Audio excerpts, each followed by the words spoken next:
Assalamu alaikum wa rahmatullahi wa barakatuhu. Hello students, this is Ashra Siddiqui and today we are going to do the exercises based on the chapter subject and predicate. I have already explained you the chapter in part 1 of this chapter, the video that is part 1 of this chapter only. Okay, तो ये आपको हम बता चुके हैं. तो start करने से पहले तो सबसे पहले आप बताइए कि आप सब लोग कैसे हैं. I hope you all are well, अल्हम्दुलिल्लाह. तो let us start subject and predicate. Subject and predicate हम आपको बता चुके हैं कि क्या होता है. इससे रिलेटेड एक वीडियो भी है. अगर आपने वो वीडियो नहीं देखा है तो पहले उसे देख लीजिए, तो क्वेश्चंस करने में आसानी होगी. अगर आपको ऑलरेडी सब्जेक्ट एंड प्रेडिकेट आता है तो आप डायरेक्टली देख सकते हो, कोई प्रॉब्लम नहीं है. Just for revision, what do you mean by subject. Subject क्या होता है? Subject is the doer of the action. Doer of the action मतलब कि अगर सेंटेंस में कोई काम हो रहा हो तो जो वो काम करता है, या फिर बेस ऑफ द सेंटेंस आप कह सकते हो. बेस ऑफ द सेंटेंस का मतलब जिसके अराउंड पूरा सेंटेंस घूम रहा है, या जिसके बारे में बात हो रही है, या जो भी बात हो रही है जिसके बारे में बात हो रही है. अगर डिस्कशन हो रहा है तो जिसके बारे में डिस्कशन हो रहा है. इट मीन्स कि पूरा सेंटेंस जिसके बारे में है, that is known as subject. और प्रेडिकेट क्या होता है? जो बात हो रही है. जैसे कि सपोज कोई सेंटेंस है कि आई लव फिजिक्स. ये एक सेंटेंस है, आई लव फिजिक्स. तो इसमें किसके बारे में बात हो रही है? आई, मेरे बारे में बात हो रही है. तो I will be the subject and love physics. क्या बात हो रही है? कि मुझे फिजिक्स पसंद है. फिजिक्स एक सब्जेक्ट है जो कि मेरा फेवरेट है. तो लव फिजिक्स इट मीन्स कि मुझे फिजिक्स पसंद है. तो क्या बात हो रही है? Love physics. So this will be the predicate. तो यहां पे भी आपको यही काम करना है. Divide the following sentences into subject and predicate. आपको सेंटेंस दिया हुआ है, आपको इसको सब्जेक्ट और प्रेडिकेट में डिवाइड करना है. अब ये डिवाइड कैसे करेंगे आप? सिंपल से यहाँ पे कॉलम बनाएंगे, एक सब्जेक्ट का और एक प्रेडिकेट का. और सपोज ये सेंटेंस है तो इसमें जो सब्जेक्ट होगा उसको यहाँ पे लिख देंगे और जो प्रेडिकेट होगा उसको यहाँ पे लिख देंगे. मेरे पास यहाँ पे इतनी स्पेस नहीं है अभी, इस वजह से हम यहाँ पे डायरेक्ट सेंटेंस में कर देंगे. पर जब आप इसे अपनी कॉपी में करिएगा तो क्या करेंगे आप लोग? अलग से कॉलम बना के करेंगे.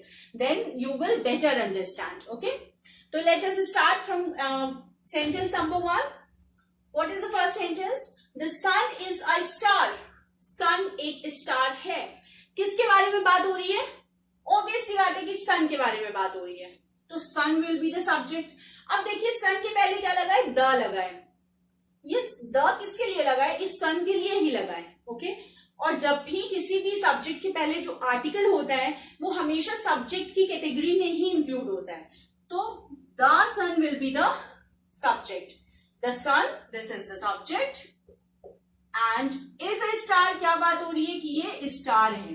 तो this is a predicate. तो देखिए, I am underlining the subject part, और ये ऐसे ऐसे ऐसे ऐसे I am encircling the predicate part. Okay, the sun is the subject, is a star is the predicate in this sentence. Now come to other sentence. Umar has got first prize in the writing competition. Writing competition में उमर को first prize मिला. किसको first prize मिला? उमर को first prize मिला. तो किसके बारे में बात हो रही है? उमर के बारे में बात हो रही है. It means Umar is the subject.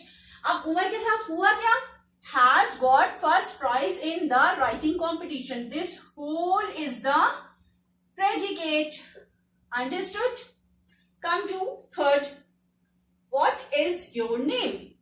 तुम्हारा नाम क्या है? अब यहाँ पे किसके बारे में बात हो रही है? वॉच के बारे में बात हो रही है?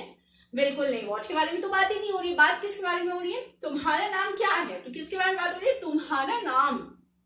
सिर्फ नाम भी नहीं, किसके बारे में बात हो रही है? तुम्हारा नाम. तुम्हारा नाम क्या है? ठीक है, तो this is the subject, your name. This is the subject and this is the predicate. What is. इसी तरीके से वेयर इज योर ब्रदर? तुम्हारा भाई कहाँ है? तो वेयर इज योर ब्रदर. तो इसमें भी किसके बारे में बात हो रही है? योर ब्रदर, तुम्हारा भाई. सिर्फ भाई नहीं, तुम्हारा भाई. Where is, that is the predicate. Similarly come to next. How cold the wind is. कितनी ठंडी हवा है. Sentence, you have done the types of sentences, okay.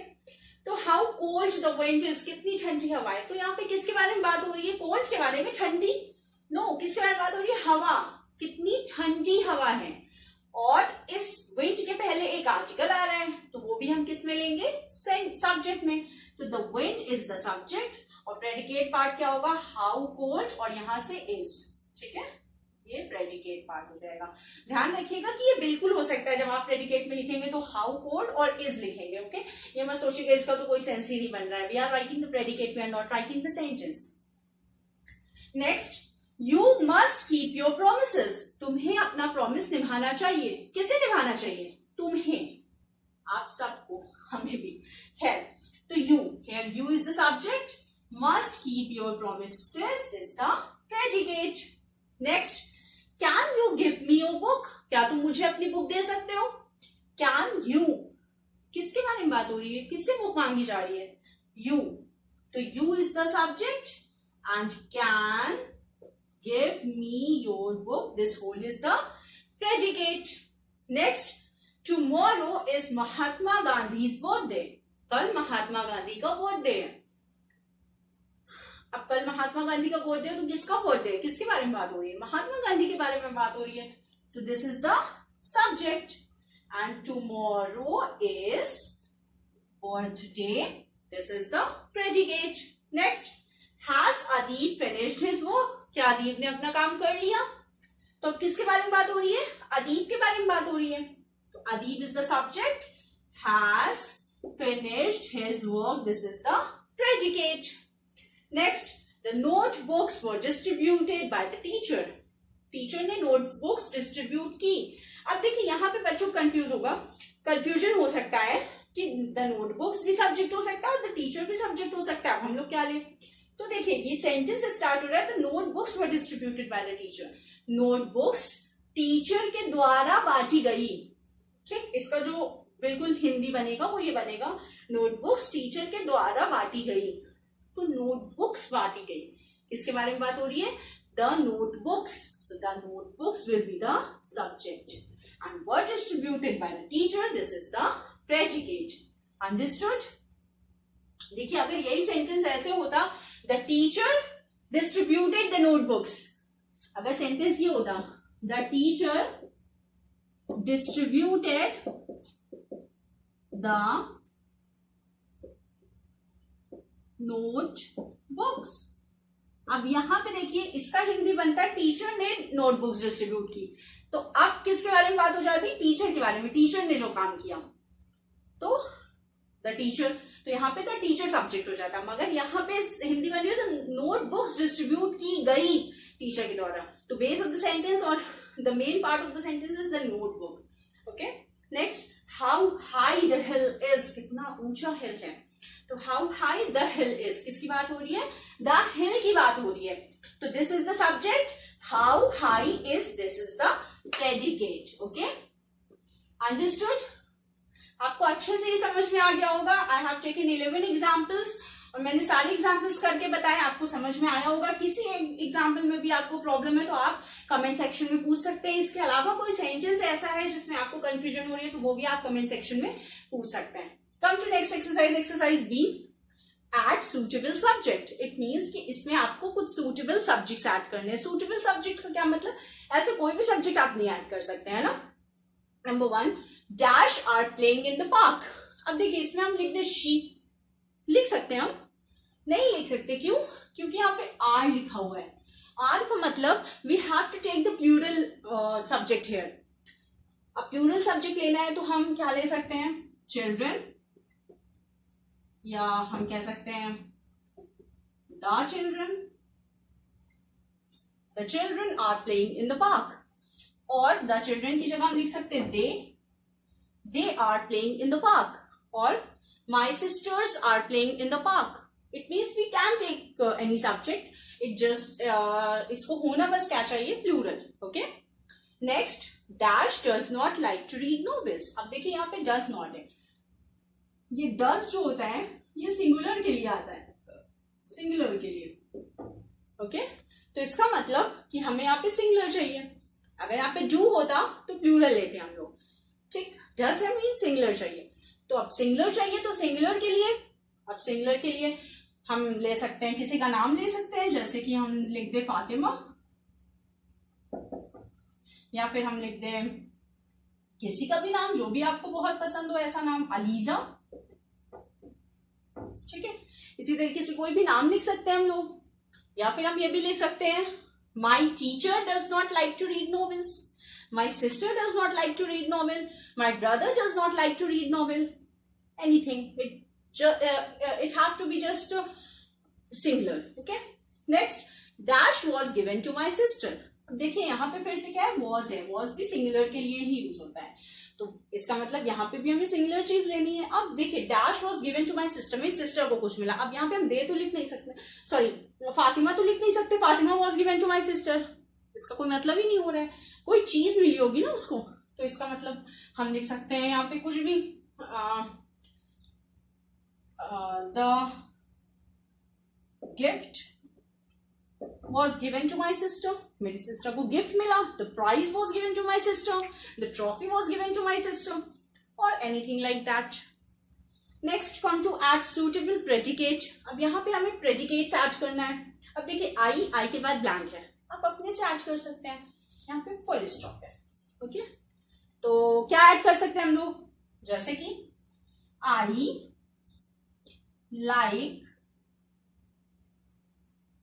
Cooking,